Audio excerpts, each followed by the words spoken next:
Matt, I just a lot of folks have heard your name and wonder kind of how you would describe if we go all the way back to you're coming out of high school, you're a kicker, you went to Tarleton State and then wound up at Texas Tech. But take me back to Tarleton State and kind of Okay. tell me what happened right there for you that first stop. So at Tarleton, I walked on, came out of high school, wasn't recruited. My dad knew some of the coaches there, talked to them about me walking on. So I went down there and walked on, got there, and they actually brought back in one of their kickers that had been there before, but he'd been off in the military. And so he got to come back. He was a starting kicker. And then in front of me was Garrett Lindholm, okay, who was really good. And he went and played he was at Indianapolis for a little bit. So they were both in front of me. I got there and I struggled with adapting to some of the new stuff. That was whenever they changed the rules for college with kicking off the ground and the 1-inch tee and all that stuff. And so I struggled when I was there. And after about a month or so of two-a-days and all that stuff, I just, it felt like it wasn't for me. And so I talked to the coaches, said, hey, I just don't think this is the time for me. And, I hung up the cleats for football for a while and decided just to be a student for 2 years. My brother was at Tech, and so I'd always thought about going up there. And after a couple of years at Tarleton, it just didn't feel like a place for me. So I decided to follow him up there. He was getting a degree in architectural engineering and then a teacher and doing all sorts of stuff. So he was going to be there for a while. So I thought, well, I might as well finish my degree up there with him and, enjoy my college career around my brother and hang out and, do stuff that college kids do and have a good time. And had never thought anything like what happened would have happened when I got there. Sure. So when you got to Tech and the infamous, getting to kick for rent during a game sort of as entertainment on the field, was that your first year at school at Tech? Yes, that was like my first month of being at school. So it was definitely a wild first month. I remember moving up there at the end of August. And then that game was probably the third or fourth week in September, I guess. I think it was probably their second or third game of the season. And so, and then from there, it kind of just, dominoed after that. Sure. All right. So that first year at school, kicked in high school. You tried it out at a school in college. It didn't work out. You're just a student. And how did you hear about this contest? Was it widely known that this was going to happen? They do it. They do it every week. Okay. So it wasn't something that I necessarily thought about doing, but nobody had really won it. And so I was like, well, why not? I didn't know what I was going to do with the rent if I won it. I thought about subleasing it or something along those lines. But I figured, hey, why not? Why not take a chance and just, have fun with it? Sure. Went out there and, that's all she wrote. That's all she wrote. So, and was it at halftime during the game or was it during the third quarter? It's after the third quarter, so between the third and the fourth quarter. Okay. Which would explain why Mike Leach was on the sideline and saw the whole thing happen. Yes. Yeah. If it was at halftime, he would have never been out there. I know that's always one of those common things that's kind of put out there was at halftime. I was like, well, he wouldn't have been seen if it was at halftime. So, end of the third quarter. Okay, so end of the third quarter, you're going to go out on the field and during a timeout and kick, and if it goes through, you're going to get free rent. How long was the kick? Oof, man, I think it was 35 yards from the 25-yard line. Okay. So 35-yard field goal off of a kickoff tee. All right, Mike Leach this week, as he described this story himself, what he said was, I'm watching this guy kick, and it comes off his foot and immediately goes up and out. This ain't one of these line drives that would have been blocked. It's up and out. I kind of kept myself close to the football. I didn't really want to go back and, try to kill it because I didn't want to miss. So I kind of kept myself close. It was about one step away from it, lined up and just kind of, I'm just smooth. I'm not a super powerful kicker. I'm more of a technique guy as time kind of evolved. I became more of a technique guy, and just smooth with what I do because I played soccer my whole life. So it's real natural for me, that swing to the ball. And to me, I just treat it like it's a goal kick or a kickoff in a soccer game. And I'm trying to kick it as high and long as possible, and just straight. So it was just, one of those natural things to me. And I know it's not super natural to other people because I've tried to teach other people that try to kick that don't know how to kick, and it's tough. So Yeah. just natural. All right. So, and it goes up, it goes in. And again, Matt, I know you've told this story, 8 million times, I'm sure. But so that our listeners can hear it, it goes through, and then what happened?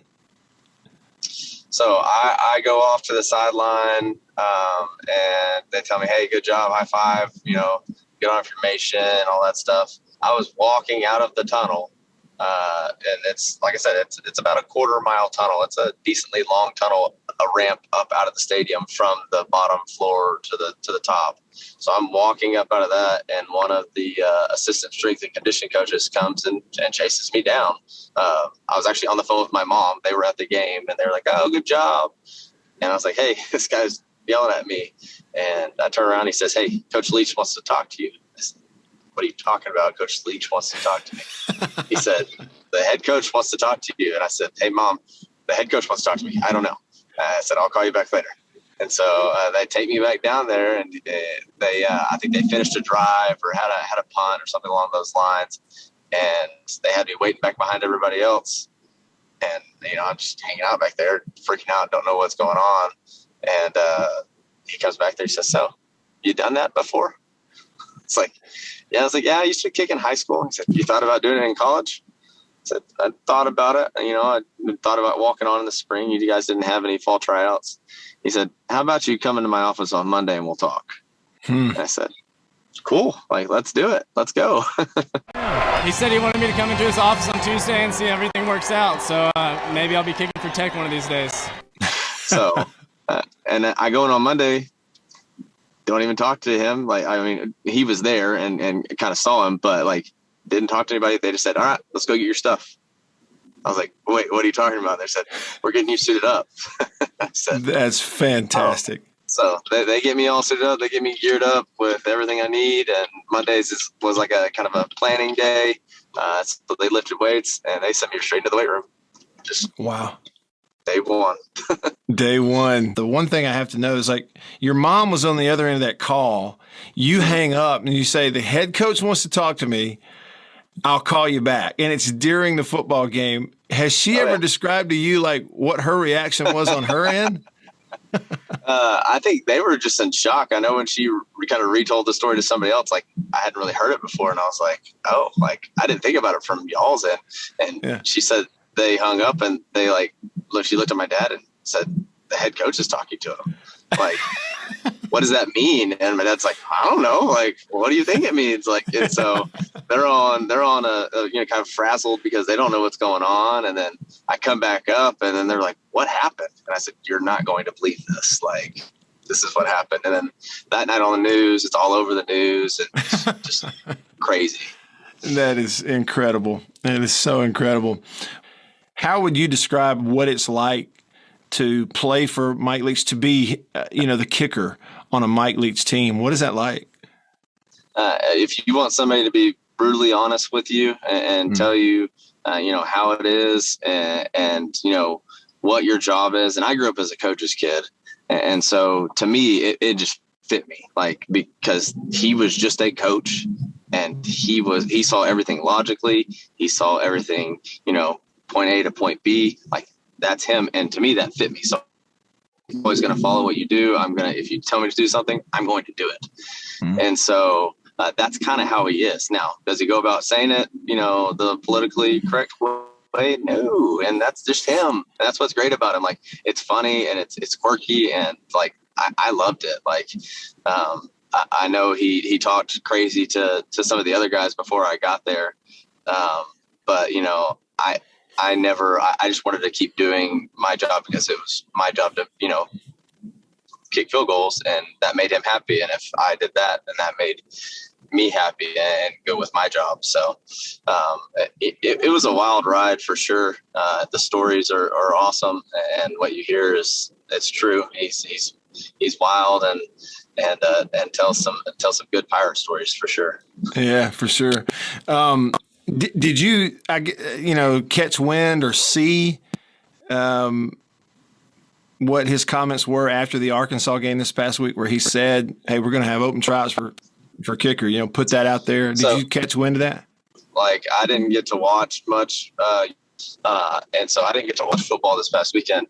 All I know is that my phone started blowing up around mid-afternoon. I mean, immediately Facebook posts, text messages, emails, like just crazy. And so I went and watched it one time, and I was like, oh man, like my heart went out to the kickers, because like I get it. Like, you have bad games, and it's not fun because everybody's looking at you. But it's kind of the same situation. We were struggling at Tech at that time with extra points and field goals. And Leach is one of those guys that he's going to take a chance when he gets a chance to have an opportunity to do something a little different. Yeah. Well, and Matt, I really appreciate your time. I just have one more question, though. How does a guy from Weatherford who kicks a 49-yard field goal in overtime for Weatherford to beat Mineral Wells wind up coaching at Mineral Wells? How does that happen? Man, it's a wild story. I hear lots of talk, and it was funny when I actually got there. There were coaches that played on that team or were around that team, and so they were like, "Man," and I'd give them crap, and they'd give me crap, and there's still people in the town that they can recall the story, and they're saying, "We still don't like you, but we like you now." I love it, man. Minerals is an awesome town, awesome people. So it's all good now, but back then it was definitely a rivalry.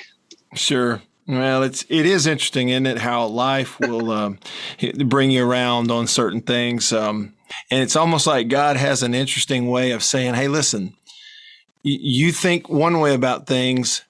I may have a totally different idea about things. And I think your life, not only, getting the kicking job at Tech, and now you look at where you are and where your family, I think you're an interesting example of that. From the beginning, like, I wouldn't have been in the positions if God hadn't put me there. 100%, like you said. Like, the reason I went to Lubbock was looking for a church. So that's the crazy thing about it all, is I went up there looking for a church, and then all of this happens. Mm-hmm. So definitely a big God thing.